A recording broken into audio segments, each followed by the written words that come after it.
Oi, colegas! Bom dia, boa tarde, boa noite. A gente não sabe quando vocês vão estar assistindo.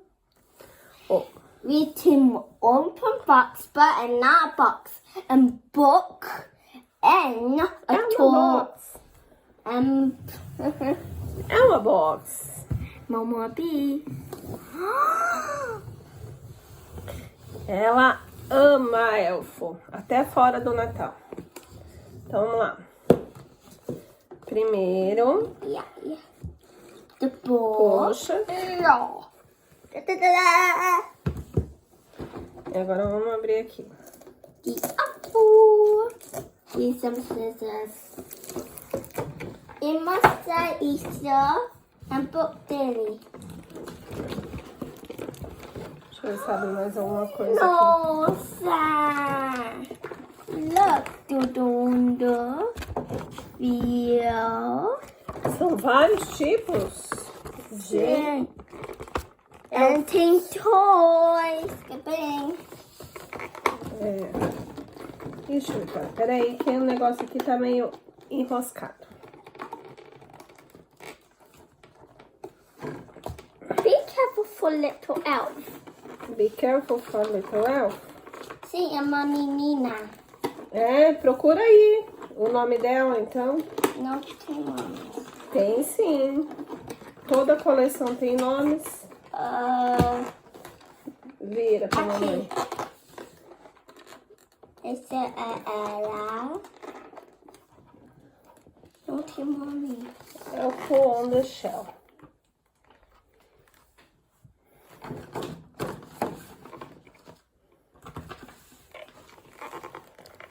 Não, só tem os produtos, gente.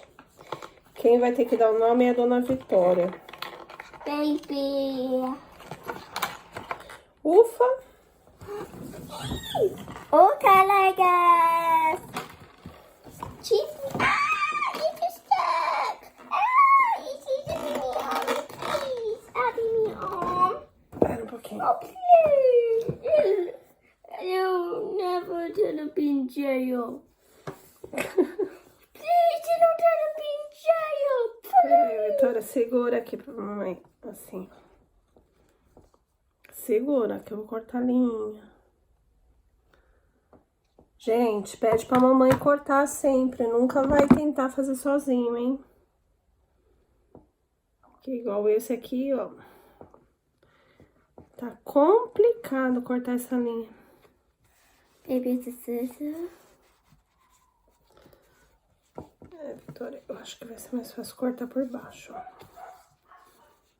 É que as pontas da scissor não entra da mamãe.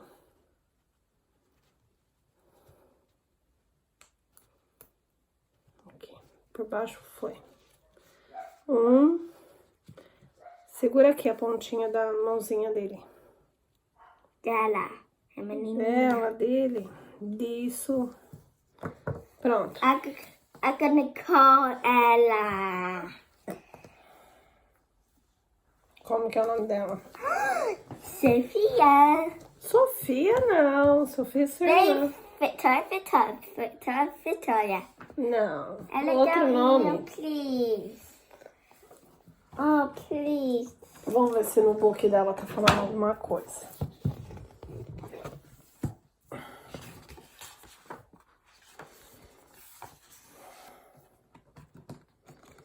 Ah, o Papai Noel procurando o nome.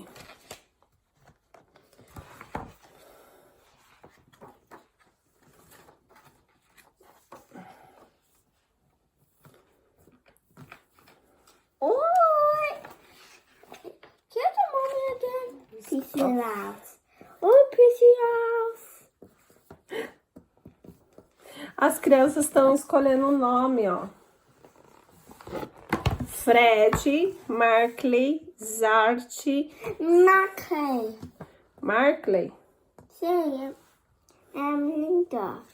Markley. Mackley. Então, esse aqui vai ser a Markley, ok? Oi, eu gostei de Mackley. É sua mami. Oh. Mackley é minha irmã, mami. Tá bem? Oh. baby visiting sister. Oh, I didn't see that. No Natal a gente acha os parentes dele, né? Dá tchau, tchau, Vitória. Tchau, tem 2 elfos, black e brown. Não, você tem 3 elfos já. Esse aí é o 4º da família. Elfo. Black elf, 2 girls, and brother want to marry the black elf, but a boy. And Timothy can marry the black elf. Yahoo! Black elf. Bye, bye. Até a próxima. Já íamos esquecendo. Se você gostou, deixe o seu like e se inscreva no nosso canal. Ela vai watch me. Here, mommy, daddy, waffle. Markley. Bye, bye. My name's Markley. Remember, you can choose a name for the elf.